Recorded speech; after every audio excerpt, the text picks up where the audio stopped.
आम दुनिया की लड़ाइयों से हटके एक दुनिया ऐसी भी है जहाँ एक नादीदा दुश्मन जो इंसान के पट्टों यानी मसल्स को कमज़ोर कर देता है और वो अपने ही आप में जंग लड़ने लगते हैं। ये कहानी है माइस्थीनिया ग्रेविस नामी एक ख़तरनाक बीमारी की, जो कि एक ऑटो इम्यून डिसऑर्डर है। एक ऐसी बीमारी जो कई ज़िंदगियाँ तबाह कर चुकी है, कई ज़िंदगियाँ तबाह कर रही है और आने वाली कई ज़िंदगियाँ तबाह करने वाली है। हम शुरू करते हैं माइस्थीनिया ग्रेविस के असाबी निज़ाम पर पड़ने वाले असरात से। हम माइस्थीनिया ग्रेविस होने की वजूहात और इसके हो जाने के बाद मरीज़ की ज़िंदगी पर पड़ने वाले असरात का बगौर जायज़ा लेंगे। छुपी हुई सच्चाइयों से पर्दा उठाने के लिए हम माहिरीन की तरफ रुजू करते हैं। डॉक्टर एजाज अली, जो कि एक मायानाज न्यूरोलॉजिस्ट हैं, वो हमें इस पेचीदा बीमारी के बारे में बताएंगे। माइस्थीनिया ग्रेविस एक ऑटो इम्यून डिजीज़ है जिसमें नसों और पट्टों के बीच में जो कम्युनिकेशन होता है वो ब्लॉक हो जाता है due to autoimmune reaction. Autoimmune reaction क्या होता है कि जिस्म में जो क़ुव्वत मुदाफ़त होती है उसका काम होता है नॉर्मली कि वो जिस्म में दूसरे जो बीमारियां आए बाहर से उसको प्रोटेक्ट करे। सिंपल लफ्ज़ों में उसको हम पुलिस फोर्स ऑफ बॉडी कहते हैं। लेकिन माइस्थीनिया ग्रेविस में अनफॉर्चुनेटली ये होता है कि वो पुलिस फोर्स जो ऑटो इम्यून या क़ुव्वत मुदाफ़त होती है वो अपने ही जिस्म के ख़िलाफ़ काम करना शुरू कर देती हैं, जिसकी वजह से वो अलामात पैदा हो जाती हैं। इस बीमारी में पार्टिकुलर ये होता है कि ऑटो इम्यून एंटीबॉडीज बन जाती हैं एसिटाइलकोलिन रिसेप्टर्स के अगेंस्ट में।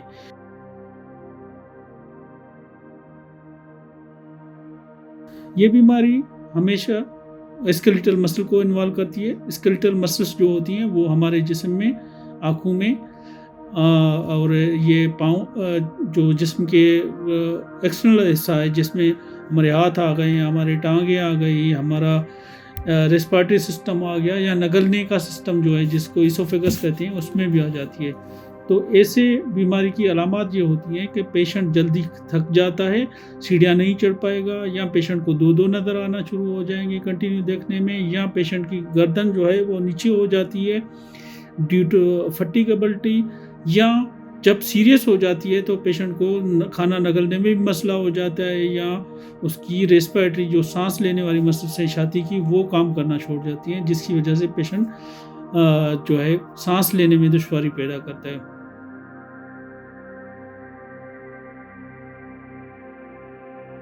ये बीमारी यूजुअली जो दो किस्म की होती है, एक या तो कंजेनाइटल है या एक्वायर्ड होती है। एक्वायर्ड तो जो होती है वो ज़्यादातर होती है, कंजेनाइटल लेस होती है जो न्यूनेट्स में या बच्चों में होती है।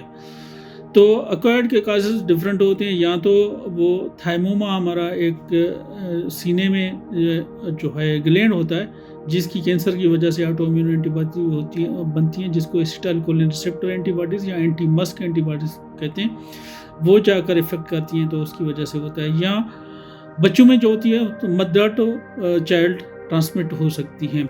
इस राज से पर्दा उठाते हुए हम माइस्थीनिया ग्रेविस के अनजाने हक़ाइक़ और इस बीमारी पर होने वाली तहक़ीक़ात के बारे में बताएंगे, जो माइस्थीनिया ग्रेविस के मरीजों के लिए एक रोशन मुस्तक़बिल की उम्मीद पैदा करेगा। और ये फीमेल्स में यूजुअली अर्ली एज में इन्वॉल्व करती हैं, 40 years of age, and males late age, but it is not 100% that it can affect any age.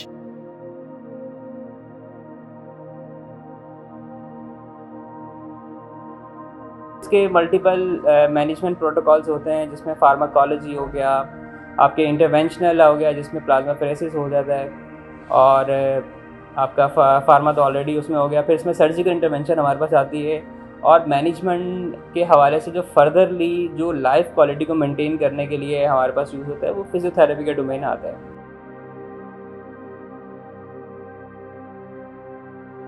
हम उसके ऊपर डायरेक्टली क्या कहते हैं वर्कअप करते हैं, उन मसल्स को उनको स्ट्रेंथनिंग की तरफ लेके जाते हैं।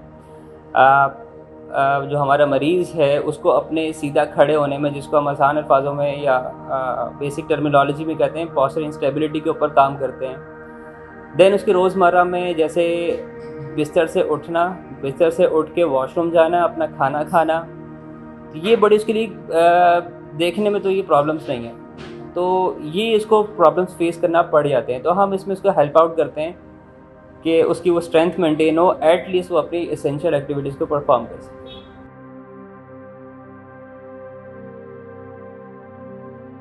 फिजियोथेरेपी के जो हमारे पास है ना डोमेन जो है 2 हिस्सों में डिवाइड किया जाता है हमारे पास, इसमें रिस्पायरेटरी और स्केलेटल मसल्स। अच्छा, चूँकि रिस्पायरेटरी का जो डोमेन है अलग इसलिए क्योंकि जीने के लिए सांस तो बहुत ज़रूरी है, ठीक है। अब सांस का जो प्रॉब्लम है मिस्थेनिया ग्रेविस के पेशेंट्स के लिए एक बहुत बड़ा चैलेंज हो जाता है, जिसमें हमारे upper oral muscles, respiratory muscles, trachea मतलब अपना काम छोड़ जाता है, जिसमें अब जब पेशेंट सांस नहीं ले पाता अल्टीमेटली उसको हम वेंट पे डालते हैं। उस पॉइंट्स पे पहुंचने से पहले हमारे पास जो एक टारगेट होता है हमारे डोमेन में, हम उनको रजिस्टर्ड आपके पास एयरवे टेक्निक्स होती हैं, एयरवे क्लियरेंस मैनुअल्स होते हैं, जिसमें स्प्यूटम का अंदर बलगम का आसान अल्फाजों में बलगम का जमा हो जाना, उसको क्लियर करना ताकि ऑक्सीजन की सप्लाई मेंटेन रहे। देन हमारे पास होता है कि डायफ्रामेटिक एक्टिविटीज़ होती हैं, जिसमें पेट पे प्रेशर देके जो एक हमारा डायफ्राम मसल है उसके ज़रिए से रिस्पायरेशन को मेंटेन रखना, उसकी इंटेंसिटी को अच्छे से अच्छे मेंटेन रखना, तो ये हमारे डोमेन में शामिल होता है रिस्पायरेटरी थेरेपी। सेकंड हमारे पास जो इंक्लूड होता है स्केलेटल मसल। अब वो स्केलेटल मसल की जो रिक्वायरमेंट्स है हमारे पास आती है कि बिस्तर पे करवट लेना, करवट से उठ के बैठना, उठ के बैठने से लेके खड़े होना, उस खड़े होने से लेके एक कदम उठाना, उस कदम उठाने से लेके अपनी एसेंशियल एक्टिविटीज़ करना। अब इन डोमेन्स में हमारे पास मल्टीपल टेक्निक्स यूज़ होती हैं, लेकिन जो टारगेट होता है वो ट्रांजिशनल एक्टिविटी का नाम दिया जाता है या बेसिक एसेंशियल एक्टिविटी का नाम दिया जाता है। हमारा फोकस इन क्या कहते हैं इन हिस्सों पे होता है। तो ये बेसिकली हमारा रोल है कि उसको अपनी रोज़मर्रा ज़िंदगी में ख़ुद के काबिल बनाए रखना।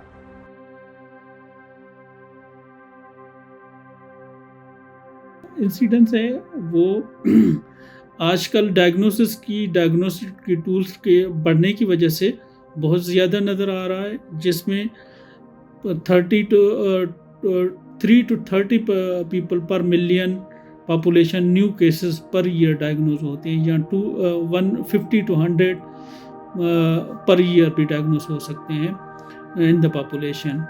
और इसका अगर सही ट्रीट किया जाए और टाइमली पेशेंट पहुंच जाए तो उसका लाइफ स्पैन नॉर्मल भी हो सकता है, लेकिन कुछ केसेस में जिनमें ये बिल्कुल रेजिस्टेंट या पेशेंट जो सीरो नेगेटिव जिसको कहते हैं, उसमें ये ज़्यादातर प्रोग्नोसिस पुअर होता है, या जिस पेशेंट को थाइमोमा है या जिसकी एज ज़्यादा है उसमें इसका प्रोग्नोसिस कम पुअर होता है। Otherwise all the patients if they are taking proper medication, proper follow up doctor के साथ होता है तो उसकी लाइफ स्पैन नॉर्मल भी गुजर सकता है। इसका मार्टलिटी रेट जो है वो 5 to 9% है पॉपुलेशन में, लेकिन पाकिस्तान की स्टेटिस्टिक्स कंफर्म्ड मौजूद नहीं है, तो इसलिए उसका जो मार्टलिटी रेट है उसका एक्चुअल रेशो जो है वो पाकिस्तान में कोई भी अथेंटिक स्टेटिस्टिक्स नहीं मिल रही है, लेकिन वर्ल्ड स्टेटिस्टिक्स से है कि ये 5 to 9% पॉपुलेशन में हो सकती है।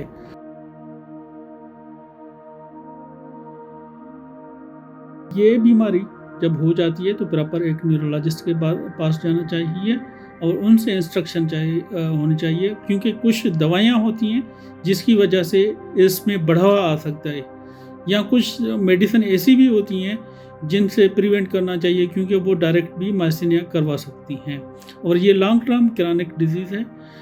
एंड इसका 100% क्यूर नहीं होता, मीन्स 100% छोड़ जाए एडल्ट्स में ये पॉसिबल नहीं है, लेकिन ट्रांजिएंट माइस्थेनिया या न्यूनेट्स में जो होती है वो कुछ अरसे के बाद नॉर्मल भी हो सकती है।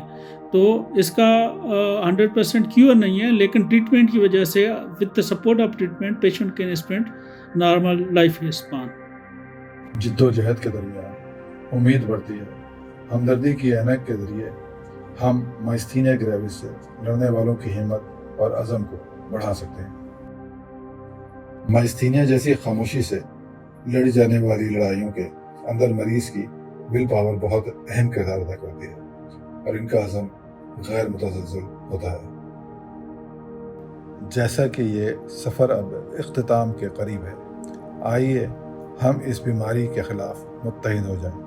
लोगों को माइस्थीनिया ग्रेविस के बारे में आगाही दें, उनके दिलों से इसका डर ख़त्म करें और माइस्थीनिया ग्रेविस की तहक़ीक़ के लिए भरपूर ताउन और मदद फराहम करें।